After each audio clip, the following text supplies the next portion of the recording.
Greetings, humans. Welcome to the Black Pill. Today we are reviewing the film The Belko Experiment from crap. I don't even remember, like 2017. It came out when there were still movie theaters and they were open. So it's been a minute. Yeah. The Black Pill. Come for the despair. Stay for the reviews of 8-year-old movies. Anyway, um, locked in an office building in Bogota, ordinary people are threatened with death unless they commit murder. The first trial: kill 2 people or we will kill 4. Here's a variation of the classic trolley problem. Would you change the course of a train about to hit 4 people if it will instead hit 2? Uh, yeah, it's wow. It's a bit more active than the trolley problem, right? Because there, all you have to do is pull a lever. 4 people are going to die. These people are going to die instead, but you're not really. I mean, there's a level of moral responsibility that we're going beyond, because in this experiment, the people trapped in this Bogota office building actually have to do the murder with their own hands. So here's this variation on the trolley problem. How much moral responsibility can people take? Initially, the victims just believe they're being pranked. Nobody seriously considers murder on the orders of a voice over a loudspeaker, despite some weird events that morning. But it is not a prank. Explosives previously implanted under the ruse of being tracking devices due to a high rate of kidnappings in Colombia detonate inside 4 heads. 4 bodies collapse gorily to the ground. I saw this movie in a less than crowded movie house on a Saturday night. I like a good horror movie. This was graphic violence, vivid, violent, of a sort I could not have watched prior to being desensitized by the last couple seasons of The Walking Dead. The last couple of seasons in like 2017. I mean, the thing with the baseball bat, and yeah, folks in my row though laughed. Here's the first commentary offered by the Belko Experiment. We are a sick society. We laugh at the grimmest of jokes, even when those jokes are the deaths of innocents. The next demand comes shortly on the heels of the first murders. Kill 30 people or we will kill 60.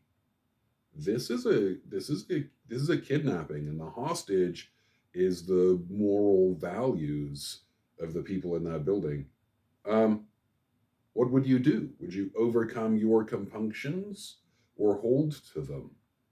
The hostage taker has already proved he is serious. He's killed 4 hostages. Will you risk the remaining 74 or play along? The situation quickly devolves into factions. Some people want to wait it out, others decide to reluctantly go along.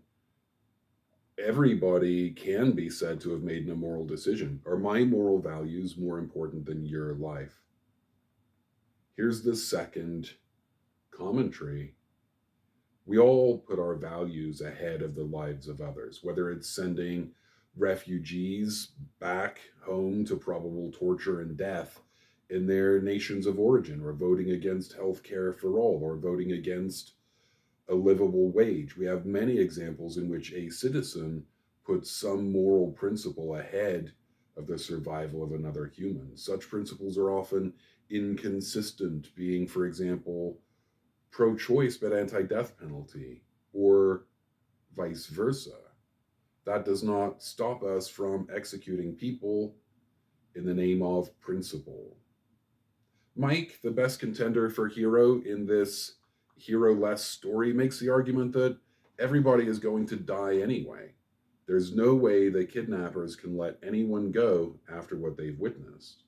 The demands must go on, must continue to become more depraved until no one's left. That he's correct does not make him moral. He refuses to even try to save anyone by killing, sacrificing his principles to the needs of potential survival. At this point in the story, he's only guessing. In the end, I sympathize with this position. We all die. Without our moral principles, we surrender what we are. Our bodies might go on, but we've given up the wheel. Is it worth it to merely survive another hour, another few hours, another 20 years? If we've become a person we can't we can't live with. It's the speech in Braveheart, isn't it? Right? Yes, you could flee, and then dying in your bed at home, 40 years from now, would you surrender every day from this day to that for one chance at freedom? Anyway, as I seem to say once a day lately, you haven't really got a choice between living and dying. You have at best a choice between dying for something and dying for nothing. Here's a speech from Falstaff that I included. Should I try to read this? Shakespeare. Let's go. Honor pricks me on, yea, but how if honor prick me off when I come on? How then? Can honor set to a leg? No. Or an arm? No. Or take away the grief of a wound? No. Honor hath no skill in surgery then? No. What is honor? A word. What is in that word honor? What is that honor? Air. A trim reckoning. Who hath it? He that died a Wednesday. Doth he feel it? No. Doth he hear it? No.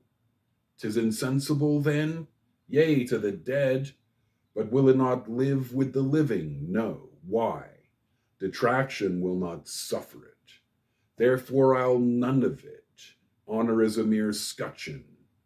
And so ends my catechism.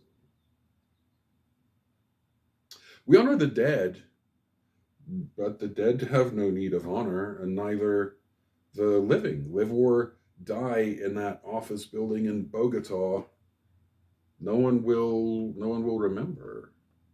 This is the third observation offered by this film. In the end, the antagonist, Barry, and the protagonist, Mike, duke it out. I won't say which one kills the other. Uh, Honestly, I'm not sure I even remember, but spoilers for an 8-year-old movie, I guess. Barry, though, says, "You didn't change anything." Mike's resistance to the demands of the kidnappers had no effect on the outcomes. He was like Mad Max in Fury Road, really a distraction from the main plot. Mike has the answer ready, though. Neither did you. In 100 years, we'll all be dead. Nobody will be alive in 1,000 to remember our deeds. This is Conan at the end of Conan the Barbarian. No one will remember if we were good men or bad, why we fought, or why we died. All that matters is that two stood against many. And if that does not please you, then to hell with you. This film is a nihilistic epic, an invitation to wonder about the meaning of life and a life fated to end ignobly. Death is always banal. There's no escape from it. No matter what you do, one woman hides most of the movie, taking daring risks to escape an elevator shaft, only to be shot at the end. Maybe you can hide for a while, but you're going out like the rest of us. Honor doesn't matter. It isn't real. You can't save anyone. Your principles, like mine, aren't worth dying for.